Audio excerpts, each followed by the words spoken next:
Dear students, आज अपन एपेलिमोन या पवन के अंदर रिप्रोडक्टिव सिस्टम पढ़ने जा रहे हैं, जो कि बीएससी पार्ट फर्स्ट के सिलेबस के अनुसार बहुत ही इम्पोर्टेंट है।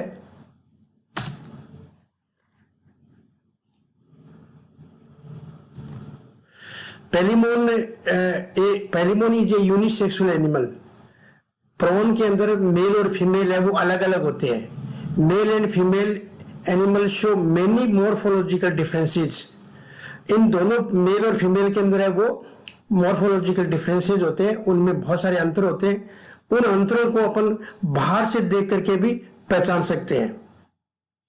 वो कौन कौन से या जिनमें मेल और फीमेल में डिफरेंस होता है उनको सेक्सुअल डायमॉर्फिज्म भी बोलते हैं। मेल और फीमेल के अंदर जो भी डिफरेंसेस होते हैं उनको सेक्सुअल डायमॉर्फिज्म बोलते हैं। और यहां पर सेक्सुअल डायमॉर्फिज्म में एकदम से स्पष्ट प्रतीत होती है। अभी अपन उसका जिक्र करेंगे। यहां पर अपने ये मेल कैरेक्टर दे रखे हैं और ये फीमेल कैरेक्टर दे रखे हैं। मेल के अंदर एक एक को लेते हैं। The second pair of chelate leg are longer and stronger. Male के अंदर जो सेकेंड चिलेट लेग है वो फीमेल की अपेक्षा ज्यादा बड़ी और ज्यादा स्ट्रोंग होती है। सेकेंड देखिए, the thoracic leg are closely arranged. यानी थोरेक्स के ऊपर जो उपांग लगे रहते हैं, थोरेक्स के ऊपर जो उपांग, जैसे मान लीजिए ये एनिमल की सरफेस की बॉडी है, अब यहां पर उपांग लगे हुए, इस तरीके से ये उपांग लगे हुए, इस तरीके से ये उपांग लगे हुए।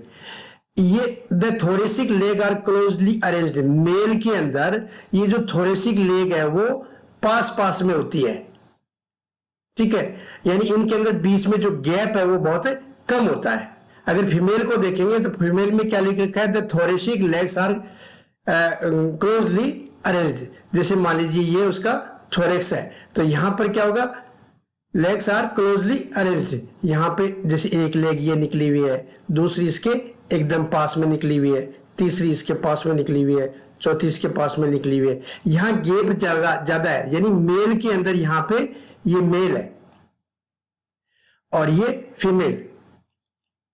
फीमेल के अंदर क्या देख रहे हैं अपन, फीमेल के अंदर यहां पर गैप कम है। किसमें, जो थोरेक्स वाला पार्ट है वहां से जो अपेंडेजेस या लेग निकलती है वहां पर उनमें आपस में गैप कम है और यहां पर गैप ज्यादा है।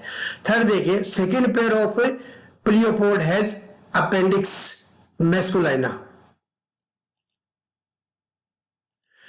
जो सेकेंड पेयर होता है प्लियोपोड का, 5 प्लियोपोड अपन ने बताया, जो 5 प्लियोपोड में जो सेकेंड पेयर होता है उसमें क्या पाया जाता है, मैस्कुलाइना। 2 अपन ने बताए थे, एक इंटरना और एक मैस्कुलाइना। तो ये मैस्कुलाइना केवल है वो मेल में पाया जाता है।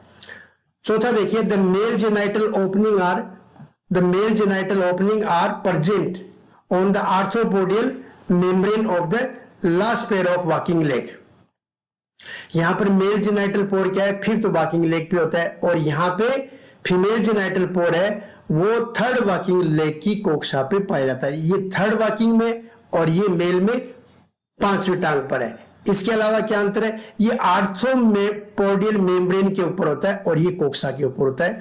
5वां कैरेक्टर देखिए, the male prawn is bigger when compared with female prawn of the same age. Male जो होता है वो बड़ा होता है कंपेरेटिवली फीमेल से। सेम एज को अपन देखें तो उसमें वो बड़ा दिखाई देता है। एक एक को लेते हैं अपन। पहले male reproductive system.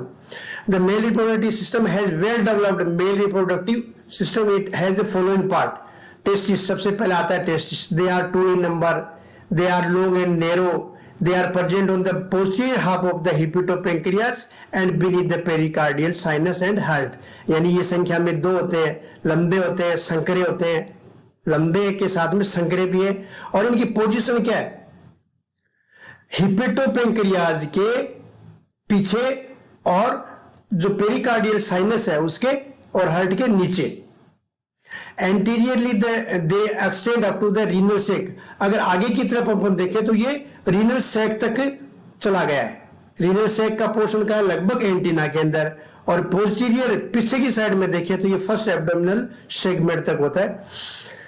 In between the two testes, a gap is present in the middle. Through this gap, cardiopyloric stent passes. यानी दोनों जो टेस्टिस है उनके बीच में गैप पाया जाता है कि उनके बीच में गैप मिलेगा, और उस गैप में से देखिए ये दो टेस्टिस दिखा रखे हैं अपन ने, ये दो टेस्टिस है। अब दोनों टेस्टिस क्या है, अपने आगे वाले सिरे से और पीछे वाले सिरे से जुड़े हुए हैं, और बीच में ये गैप है। ये गैप क्या है, मीडियन गैप फॉर कार्डियोपाइलोरिक स्टेंट। यहां से अपन ने पहले वाले वीडियो में जिक्र किया था कि प्रोन के अंदर जो हार्ट होता है वो एक निश्चित पोजीशन बनाए रखता है पेरिकार्डियल साइनस के अंदर, और वो निश्चित पोजीशन किसी वजह से बनी रहेगी क्योंकि उसमें 3 कार्डियोपाइलोरिक स्ट्रेंड होते हैं। वो कार्डियोपाइलोरिक स्ट्रेंड है, वो एक तरफ से बॉडी की वाल से जुड़े रहते हैं दोनों साइड से, तो वो एक हार्ट की पोजीशन को फिक्स बनाए रखते हैं। उसको अपन कार्डियोपाइलोरिक स्ट्रेंड या धागे नुमा संरचना होती है, उसी से वो एक उसी पोजीशन बनाए रखता है। वो जो कार्डियोपाइलोरिक स्ट्रेंड है वो टेस्टिस और ओवरी के बीच में से गुजरता है, तो वो स्पेस दिखा रखे हैं अपन ने। अगर हिस्टोलॉजिकली अपन देखें तो each testis is consist of large number of coiled narrow and thin walled seminiferous tubes embedded in connective tissue. यहां पर क्या है, टेस्टिस है वो बहुत सारी सेमिनिफेरस ट्यूबुल्स से बना हुआ है जो कनेक्टिव टिश्यू के अंदर धसी हुई है, और इनकी संख्या खूब सारी होती है और कोइल्ड होती है ये। The tubule is find by germinal epithelium the cell of which undergo spermatogenesis to form spermatozoa. यही ट्यूबल्स जो है वो जर्मिनल एपिथेलियम के द्वारा आश्रित रहती है, और वही जो जर्मिनल सेल्स है वही है स्पर्मेटोजेनेसिस के द्वारा स्पर्मेटोजोआ का निर्माण करती है। एक अपन स्पर्म को देखें तो उसमें एक साइटोप्लाज्मिक बॉडी होती है,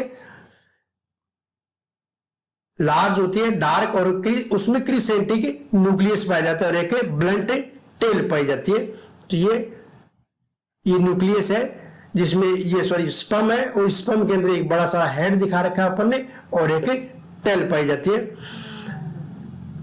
सेकंड, टेस्टिस के बाद में मेल रिप्रोडक्टिव सिस्टम में सेकंड आता है वास differentia. From testis A vas deferens arises, it is a long narrow duct. Diagram से समझने की कोशिश करते हैं अपन वापस। देखिए ये वास डिफरेंस है, जो टेस्टिस है उस टेस्टिस से क्या निकलती है, पिछले पार्ट से क्या निकलती है, वास डिफरेंस। और ये वास डिफरेंस से एक निकलते ही हेपेटोपेंक्रियाज के पास में कोइल्ड संरचना बनाती है। यहां पर ये अपन ने दिखा रखा है, ये लिपटी हुई पड़ी है। ये क्या है, ये टेस्टिस है, टेस्टिस से क्या निकली, वास डिफरेंस। ये वास डिफरेंस कोइल्ड अपन ने दिखा रखी है। यही वास डिफरेंस से आगे चल करके और इसका भाग फूल जाता है, उस फूले हुए भाग को सेमाइनल वेसाइकल बोलते हैं। तो ये है सेमाइनल वेसाइकल। तो टेस्टिस के अंदर अपन ने क्या बताया कि जर्मिनल एपिथेलियम पाई जाती है, वही क्या निर्माण करती है, स्पर्मेटोजोआ का, जो कि इस वास डिफरेंस से होता हुआ और सेमिनल वेसाइकल में आकर के इकट्ठा रहता है, और यहां आकर के वो पैकेट्स के रूप में जमा रहते हैं। तो ये है vas deferens.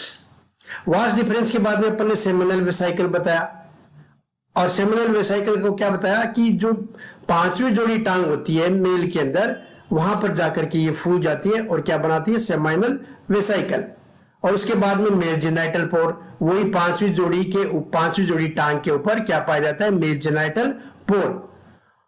These opening are situated on the arthropodial membrane of the 5th pair of walking leg। मतलब जो 5वीं जोड़ी टांग की जो आर्थ्रोपोडियल मेम्ब्रेन है उसके ऊपर आकर के ये खुलता है, और ये जो छिद्र है वो guarded by A small flap, एक छोटा सा फ्लैप होता है जिसके द्वारा ये ढका रहता है। तो यहां आकर के देखिए ये अपने 5वीं जोड़ी टांग दिखाई है, और 5वीं जोड़ी टांग के अंदर ये देखिए फ्लैप कवरिंग मेल जेनाइटल पोर। यहां पर मेल जेनाइटल पोर है, ये मेल जेनाइटल पोर समझिए आप, क्योंकि यहां पर ये एक फ्लैप के द्वारा ढका हुआ है।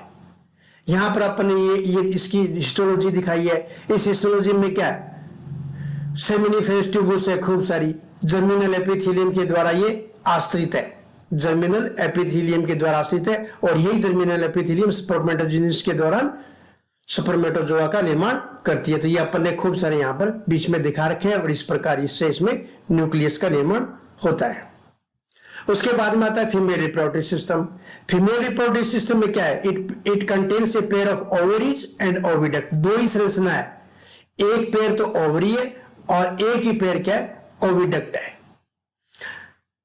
पोजीशन दोनों की लगभग समान है।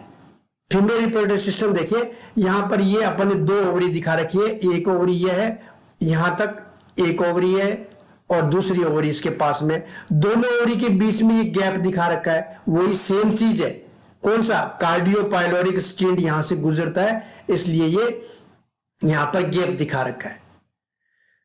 इस ओवरी के अंदर जर्मिनल एपिथेलियम पाई जाती है और वही जर्मिनल एपिथेलियम जैसे टेस्टिस के अंदर स्पर्म का निर्माण करती है, तो यहां पर ये ओवा का निर्माण करती है। ओवरी से ये ओविडक्ट बाहर निकली है, तो दूसरी संरचना यहां पर क्या है, ओविडक्ट। तो ये लंबी नलिकाकार संरचना होती है जो कि तीसरी जोड़ी टांग की कोक्सा के ऊपर आकर के ये खुलती है। यहां पर ये फीमेल जेनाइटल पोर के द्वारा बाहर खुलती है। ओवरी और ओविडक्ट, यहां पर मेल की तरह यहां पर मेल जेनाइटल पोर में फ्लैप होता है, जबकि यहां पर कोई भी फ्लैप नहीं है। ये इसके अपने हिस्टोलॉजी दिखा रखी है। इस हिस्टोलॉजी में ये बाहर की लेयर कैप्सूल, फिर ये इसके अंदर जस्ट जर्मिनल एपिथेलियम, और ये जर्मिनल एपिथेलियम क्या बनाती है, ओवा का निर्माण करती रहती है, और इस तरीके से ओवरी है वो ओवा का निर्माण करती है। उसके बाद में आता है fertilisation and development of prawn. Prawn mainly किस सीजन में ब्रीड करता है, मई, जून और जुलाई के अंदर ये ब्रीड करता है। इसके जो अंडे होते हैं वो गोल होते हैं और उनमें खूब सारा योक भरा रहता है। फर्टिलाइजेशन यहां पर एक्सटर्नल है, इंटरनल नहीं होता। During copulation a male put the female down her back. जब इनमें कोपुलेशन की क्रिया होगी तो मेल है फीमेल को अपने नीचे लेता है पीछे की साइड में, and deposit sperm on the ventral surface near the female genital पोर। और ये फीमेल जेनाइटल पोर के पास में और अपने उसको अंडे को स्पर्म को त्याग देता है। As the egg come out of the female genital pore, they are fertilized by the sperm already present there. जैसे स्पर्म यहां पर दिए जाते हैं, ऑलरेडी जो अंडे पड़े रहते हैं थर्ड वॉकिंग लेग की फीमेल जेनाइटल पोर के पास में, और वो उनको फर्टिलाइज करते हैं। The fertilized egg are carried in the abdominal basket formed by the appendix interna of the second to fifth pleopod in female.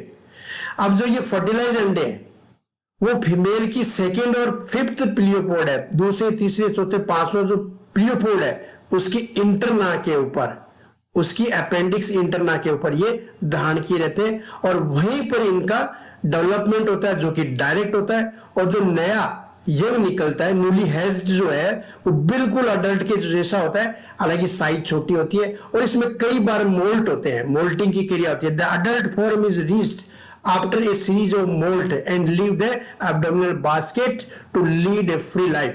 यानी यहां पे बहुत सारे ये जो न्यूली हैज्ड यंग है वो क्या करता है, बहुत सारी मोल्टिंग की क्रिया होती है, और जो एब्डोमिनल बास्केट है किस पर, अपेंडिक्स इंटरना पर, जहां पर वो इकट्ठा है उसको छोड़ देता है और अपना स्वयं का जीवन व्यतीत करता है। तो इस तरीके से ये प्रोन के अंदर रिप्रोडक्शन की प्रक्रिया पूर्ण होती है। Thank you all, thanks।